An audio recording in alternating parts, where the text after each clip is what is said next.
think she says sometimes when I eat salad, I look like a turtle.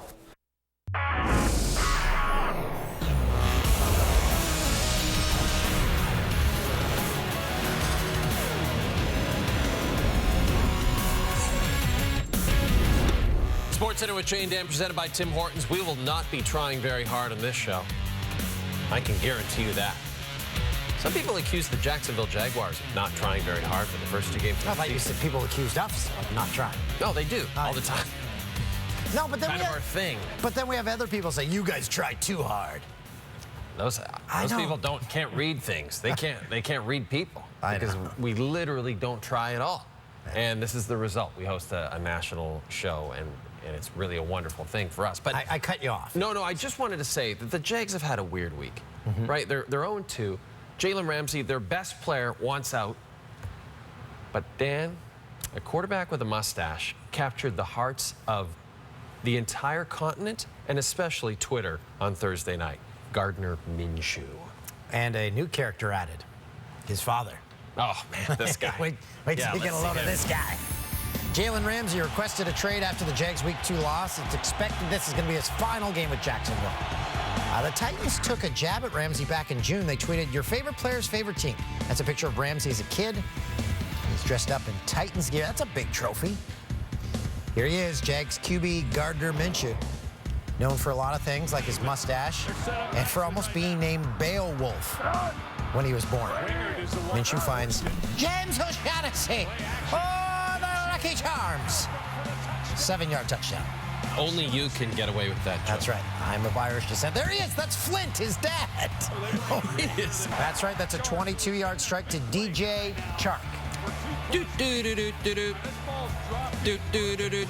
Minshew, 10 minutes in, already has 2 touchdown passes. There's Dad. He's jacked. Flint. Is that Gardner? Pretty brutal weather throughout this game. Holding penalties. By the way, they're up 64% from last season. Plenty more holding calls in this one. Tom Brady chimed in, said, "Just let us play." And then Brady actually tweeted that he turned off the game completely. That's a statement. Jacksonville defense, they were all over Marcus Mariota in this one. Just got it away again. Calais Campbell had 3 sacks on the game, on the game. Overall, Mariota sacked 9 times. That's just one off Deshaun Watson's league-leading total of 10 on the season. 9 times he was sacked. 17-0 Jags in the 4th. Ramsey quiet. Not much you can do about this one. Great one-handed grab by Corey Davis. Brilliant by Davis. Fumbled it, but they got him. Yeah, Odell Beckham-esque. Set up a touchdown, didn't matter. Jags get their first win of the season. Sure was. He runs a nice route. Dad, what is your workout routine? Because you're jacked. I just run some marathons, Yeah, you run marathons. I just run some marathons. Marathons? I wish. No. Can you lift with your pops? Huh? Can you lift weights? I can lift around him. I can't lift with him. Minshew had a fantastic start to his career. By the way, he's a 6th-round rookie. Just like Tom Brady. Since the merger, he's tied for 2nd most touchdowns through the first 3 games, behind only Marcus Mariota, who had 8. When he signed Mikko Koskinen to a 3-year deal worth $4.5 million a season after only 31 games of NHL experience, then Oilers GM Peter Chiarelli was saying to his fan base, "I'm about to get fired, and I don't care." But with Mike Smith still battling the flu, can Koskinen actually begin the process of winning the #1 job? If Thursday's game against the Canucks is any indication, what's finished for no? Keegan Lowe, pass intercepted. Jay Beagle beats Koskinen. Keegan Lowe, yes, the son of Kevin Lowe. 26 years old. Played just 4 games dating back to the 2014-2015 season. 2nd period, Canucks up a man. They're up 2-1. Bo Horvat, patience on the power play. Beautiful feed to Sven Berchi. Horvat had 61 points, playing in all 82 games last season. 3rd period, 4-on-4. James Neal. Pass that is intercepted. Horvat scoops it up, scores. Horvat's got his 2nd of the preseason. Not a good showing for the Oil on home ice on Thursday. Vancouver up 5-1. Adam Gaudette Slams on the brakes and buries it short side. Finally buried one. Got it. Just 5 career NHL goals in 6-1 games with the Canucks. Which makes... Went short side. How happy is Travis Green? That's the happiest he's ever been ever. Canucks win big in Edmonton. Panthers Canadians, minute in, Jordan Wheel goes outside and backhander, that's it. Wheel 10 points in 16 games after being acquired from the Coyotes last season. Habs up 1-0. So the Panthers took a penalty for tripping. Referee Dan Kelly addressing the crowd. So Jonathan Ang will put the Habs back on the power play. 82, Tampa, tripping. You talked about speed. Paul Byron has a Dan, lot of it, and when it's the Florida Panthers they're playing. He's at Tampa. Owen Tippett auditioning for a spot in the Panthers. Was blocker shot on Carey Price. Price wandered a bit too far out of his net there. Tippett, 1 NHL goal in 7 career games. Brendan Gallagher making his preseason debut. Picks up a loose puck. Nice stick lift there. Gallagher scored a career at 33 last season. Nick Suzuki, he's looking for a spot on the Canadiens. This is a great pass to Brett Kulak. And scores. Suzuki had 94 points in 59 games in the OHL last season. Arturi Lehkonen sends a partial look. They said this is a note. Lauren Hill's Lauren there Hill's since coming to the Bell 21st. Center? No chance she shows up. She fills that place, no problem. One problem, she'll be an hour late. Now, if you're lucky, she's an hour late. Hey, Suzuki, shootout, scores! Oh, that was a nice move. It looks like something I've seen before. Was it that Suk inspiration? Yeah, he was one of my favorite players growing up, and it wasn't kind of a backhand toe drag move that he used to do, but I guess it's kind of close. What did you think of that Suk move that Suzuki did? Let's ask him if he did it on purpose. I don't know. Might have just fanned on the puck. No, it was pretty nice. I can't do it, so it was pretty special to see, obviously. No, they're confident. These kids, they come in with a ton of confidence, and they should. He's been a good player, so he just showed it off again tonight. I sat here on yesterday's show and said how the Yankees were about to clinch their first AL East title since 2012. And you know what they did? They went and lost to the Angels while the second-place Rays won, meaning nothing. The Yankees have a gargantuan lead, so another chance to clinch at home on Thursday. Taking on the Halos again, bottom two, DJ LeMahieu with a pair on. Oh, he's got his 25th. LeMahieu, he's in the AL MVP conversation. You giving up on shaving? 3 RBI shy of hitting the century mark for the first time. That dinger timed the Yankees with the Twins in their head-to-head home run battle. Brett Gardner. Hello, jerk. Okay, you wonder if the ball's juiced? He's 36. He now has his career-high 26th home run on the season. His previous career high was 21. Gets a couple more RBI. He's got 69 RBI. He's 36. He has a new career high in RBIs. The Yankees are up 9-1 in the ninth. Doesn't matter. They still bring in their closer, Aroldis Chapman, with 2 outs away. Facing Albert Pujols. Game over. Pop the bottles. Yankees head into the playoffs for the 21st time in their last 25 years. There you go. It's something they've been used to doing. But they do win the AL East for the first time in 7 years. Kevin Biggio already hit for the cycle this week. He also comes in on a 19-game hit streak, 3rd longest in the majors. They were taking on the Orioles, and this is Kevin's 15th home run of the year. That extends that hit streak to 20 and ties the game up at 1 apiece. The very next batter is Lourdes Gurriel Jr., who tees off on that one as the Jays go back-to-back for the 14th time this season. The next batter is Vladdy Guerrero Jr. bases. With the ability to hit the ball out of the ballpark, always plays. Ball in the air to center field. That ball's hit deep, going back at the wall, up, and a great catch! Austin Hayes robs him of a home run, and Guerrero takes his cap off and raises it high, saluting Hayes. I mean, Gary Thorne has suffered through a pretty rough season as the Orioles play-by-play guy. He's obviously excited about Austin Hayes in the field for your O's. This was scary in the 6th. Bo Bichette.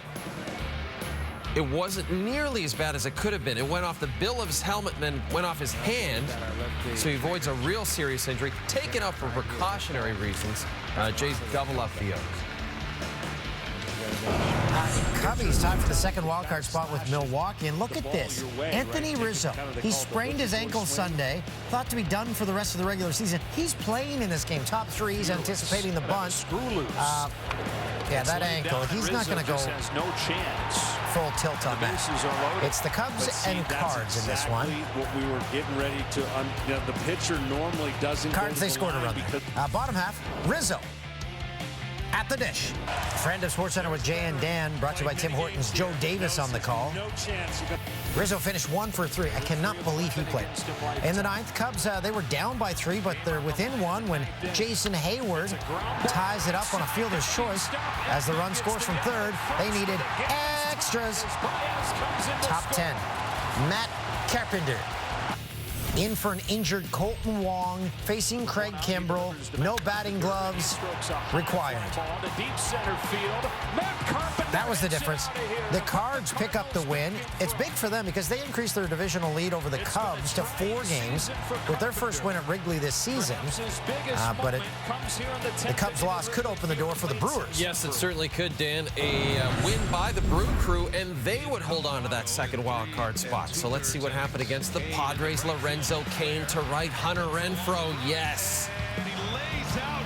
Making an effort in right field, but in the bottom of the 4th, Cain back at the dish. You're not getting that one. That's 10 on the season. Milwaukee looking to make the postseason for the 2nd straight year.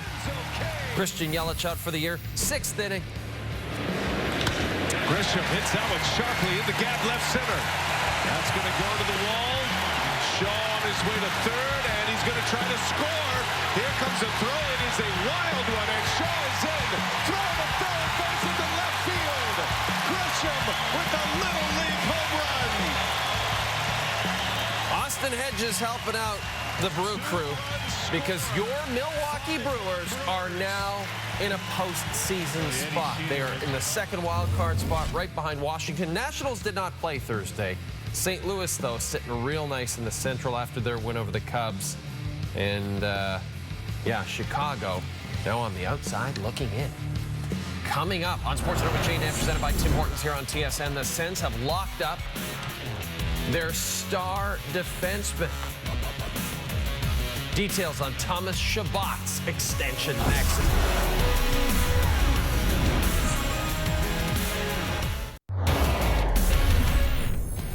You're watching Jay and Dan on TSN. Braves had a chance to clinch a tie for 1st in the National League East with a win over the Phillies, and they got their Canadian Mike Soroka in. Though he does have an ERA close to 5 against Philly this year. That'll help.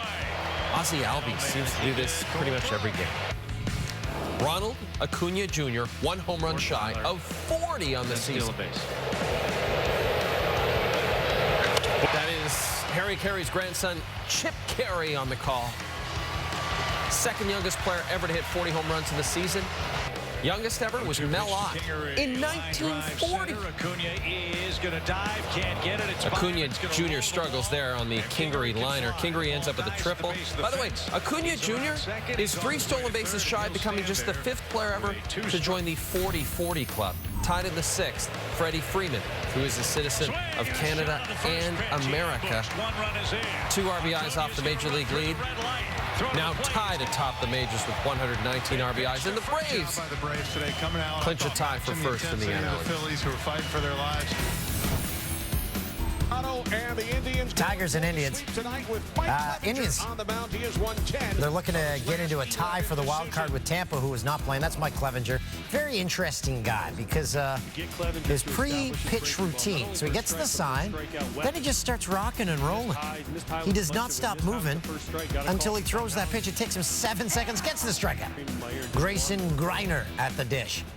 He launches it to left. Look at the ball, perfectly played by Jordan Luplow. Bare hands, the throw. Yeah, Greiner, you're out. What are you doing? Top 6. Clevenger looks to his catcher. A slightly shorter sequence. Roughly 6 seconds this time. He looks like Kurt Vile. I don't know what that person looks like. Jordy Mercer gets it off the mound. But if he looks like Clevenger, now I have an idea.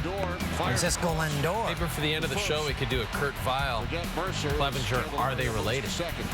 And look, because Tampa was idle, Cleveland pulls into a tie with the Rays for the second wild card on Friday. Oakland begins a 3-game series with the Rangers. Rays open up a 4-game set with Boston.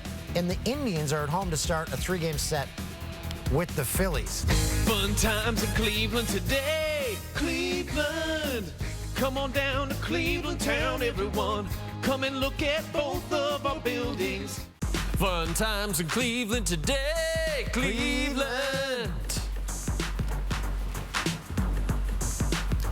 Clevenger, Minshew. We got some interesting characters. I mean, I just love it. It's so much fun. This news shocked everybody. Yeah. 8-year, $64 million extension for Thomas Chabot with the Ottawa Senators on Thursday. The deal doesn't kick in until next season, so he's with the Sens for the next 9 seasons. 22 years old, drafted 18th overall in 2015, 14 goals, 55 points for the Sens last year. This is something that I'm very happy. I'm very proud to be here. Obviously, it's going a little fast today. The past couple hours, it's pretty amazing for my family and I. But at the end of the day, to be here for the next 9 years, to build something together with the group and get something going and be a really competitive teams within the next couple of years, I think this only can be exciting. This contract is the richest deal ever awarded by the Senators. So 4 Blue Liners will have an $8 million cap hit next season. You got Drew Doughty, you got PK Subban, you got Erik Karlsson, the former Sen, and you got Thomas Chabot. It's incredible. Good news out of Ottawa. It is the nice franchise needed. Absolutely. Their fan base especially. Morgan Riley and the Maple Leafs will play their 3rd preseason game on Friday. Riley heading into his 7th season with the club. I'm not sure if you heard, but Toronto's yet to name a captain. The former Moose Jaw Warriors in the running. It's always going to be a group effort. That's not going to change overnight. It's not going to change by, naming one person, a leader. It takes a team, it takes a group, and, we've got lots of candidates, lots of people that are willing to take that responsibility, so I don't think it's anything that the players are worried about. I know everyone wants, Leaf Nation wants Austin to be the captain, but Brooks Laich said on the Jane Dan podcast this week, everybody in the room loves Morgan Riley. That's right. Everybody loves Morgan Riley. And then he'd be a great choice, too. Wasn't it on Twitter that John Tavares was going to get named? Yeah, enough. Just name one. Just name. Hey, it's time for Are They Related, submitted by viewer Derek Turner. Speaking of the Leafs, Dan, Mike Johnson is on Leafs Lunch, and Derek noticed this. He was sporting a look that was very similar to the actor in the half-washed shirt guy, the guy who, the rope collar on the first date. You look very comfortable. Okay, so are the shirts related? I think the shirts and the faces. The shirts, yes. Faces. They both got eyes, mouth, nose. Cam Newton did not practice for a 3rd straight day after aggravating his left foot sprain in last week's loss to the Bucs. Understandably, there's concern over his status, but if you're Riverboat Ron Rivera, his head coach, it's enough already. Mike Garafolo. NFL Network star reporter Mike Garafolo. There's a nicer guy on the planet than our NFL insider Mike Garafolo. Running to get scoops, Mike Garafolo joins us again. We love talking to him. Lots of quarterback talk, Mike. Daniel Jones taking over for Eli Manning in New York. Was this move more about the present or strictly about the future? It's about the future, but before I get into it, Dan O'Toole the other night said he set the over-under for games for Eli Manning at 2.5. I told him to take the over. That was horrendous advice, so hopefully I didn't cost him anything on that one. Dan O'Toole, you're a genius. Don't let anybody tell you otherwise. The surprise was that the Giants just aren't a really good team overall right now.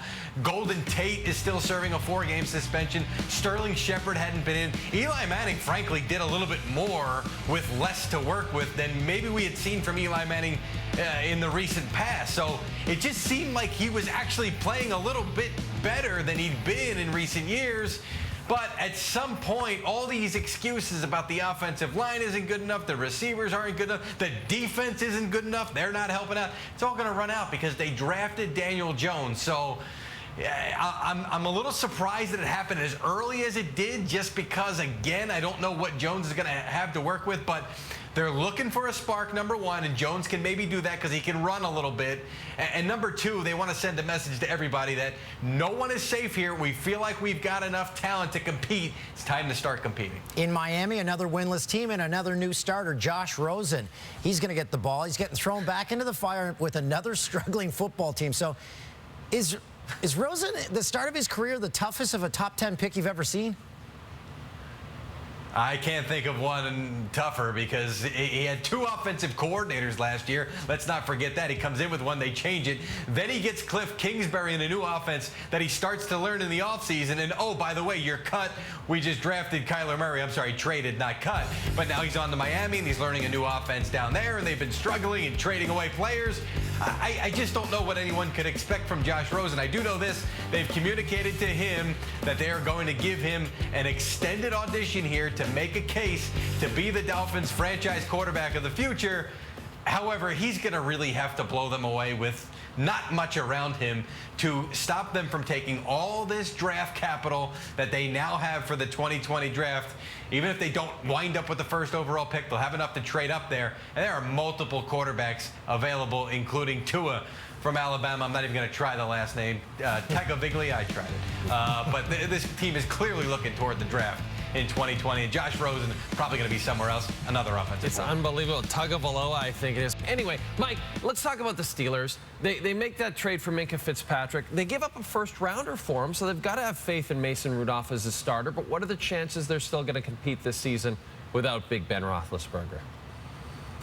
Interesting you mentioned that, Jay, because I was in Pittsburgh earlier this week, and I asked Mike Tomlin, what message did that send to your locker room?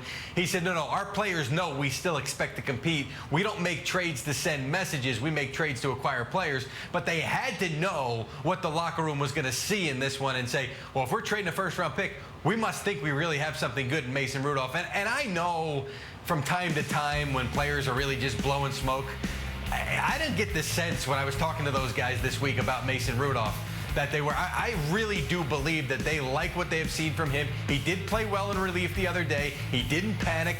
He was nice and calm. He played well in the preseason. He's also the first in, last out guy. He spends a lot of time in that facility. He spent time this offseason working on his throwing mechanics with noted throwing coach Tom House. So they really think that they can compete with this guy. And another thing, Mike Tomlin sent a message to other guys in the team meeting the other day. You have got to step up because we expect this quarterback to play well. Appreciate it, Mike Garafolo, a.k.a. Turtle. There you go. That's me. Okay. Is that what turtles do? I don't know. I don't have a turtle. Dan, I was watching the Thursday Nighter, and I was reminded of something that I think we all need reminding about. Okay. Dan, the Tennessee Titans defensive coordinator is named Dean Pease. When we come back, it's the end of the week for us. That means an even more special edition of the Jennings for you.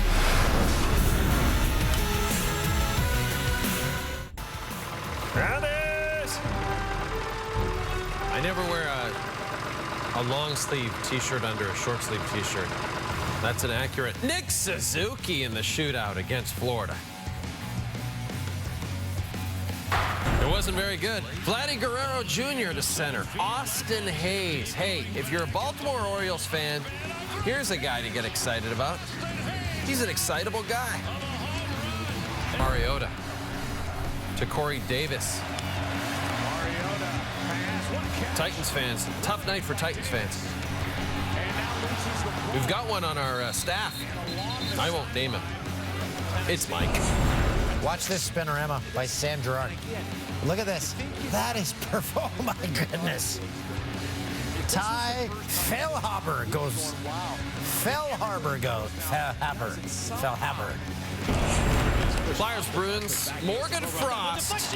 Oh, you're robbed of a goal by friend of Sports Center with Jane Dan, Yaroslav Halak. Morgan Frost, the son of former Toronto Maple Leafs PA announcer and Toronto radio legend Andy Frost. Shout out to Andy if you're watching. Yeah. Very cool. It's Frost overnight. Best. That used to be at the Phoenix on Friday nights when I was going to college. He's just the coolest cat.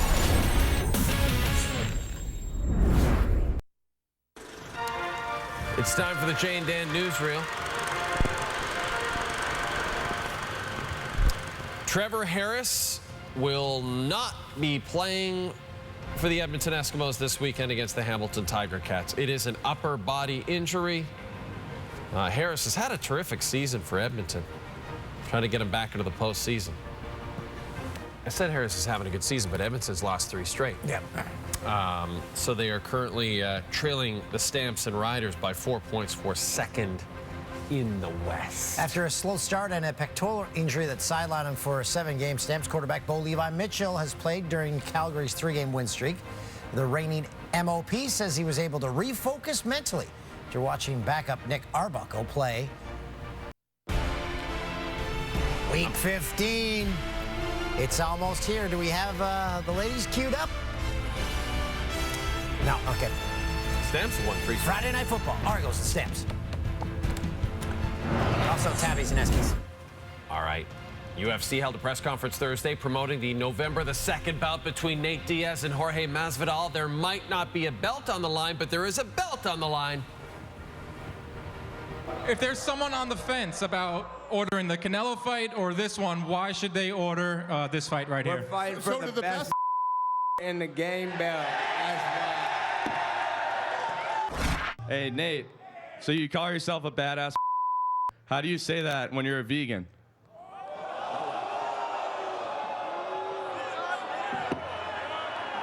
I'm harder than anybody here.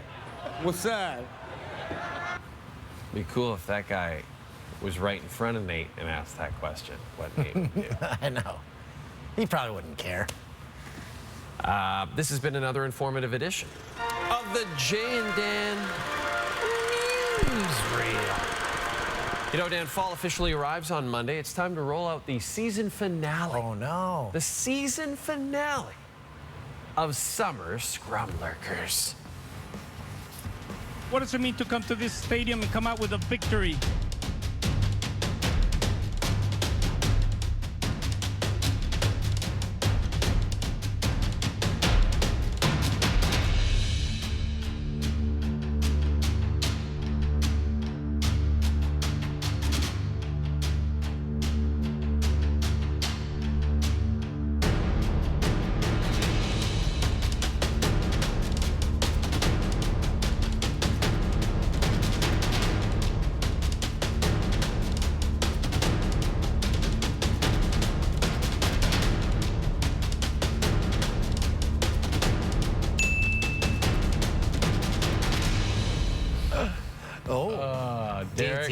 Derek Taylor, he's in that sports cage, and he's rattling that cage. Okay. Right after we are finished this show, Dan and I are hopping on a plane and heading to the West Coast. Tonight, we will be in Victoria at the McPherson Theater. There are a few tickets still available. Come see us live, the Jay and Dan podcast. And then tomorrow, we'll be in Vancouver at the Vogue Theater. Still a couple of tickets left there, too. Come see us at the Vogue Theater Saturday night, Vancouver. It's the Jay and Dan podcast, and it's live. Pretty good. Highlight of the nighttime. Back to the preseason. Morgan Frost. Rebound. He scores, or did he? He thought he had that one. Up with the stick for Frost. But he's dealing with Yaroslav Halak. I have a feeling that save will lead to the top 10 preseason plays in NHL history on Friday. That was the top 10. We just did that. Yeah. We just did that one. Right. You blew it. What? We were clean. Let's see if we got a new. Did we get a new printer yet? Nope, still have the gibbled printer. That's all right. We don't need a new printer. So tonight, the live podcast. It's going to be a blast. Special guests. Yeah, special guests. Lots of surprises. We'll be eating redfish, bluefish on stage. Okay, good. Like it's really. That's a name of a restaurant. Yeah, not it's Red like, well, it's more like it's like a storage box. Bloop Bloops. Oh, Bloop Bloops. And I was right. As David Ghost pointed out on Twitter, we were given hardtack, or hard bread, food eaten during long sea voyages. The more you know.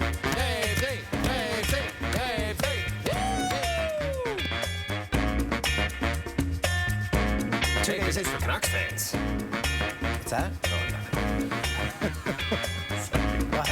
Well, I was just trying to segue you into this. Oh, okay.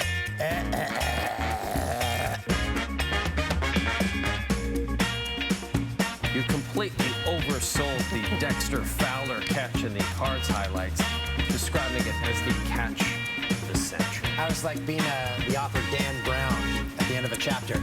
He didn't believe what he just saw.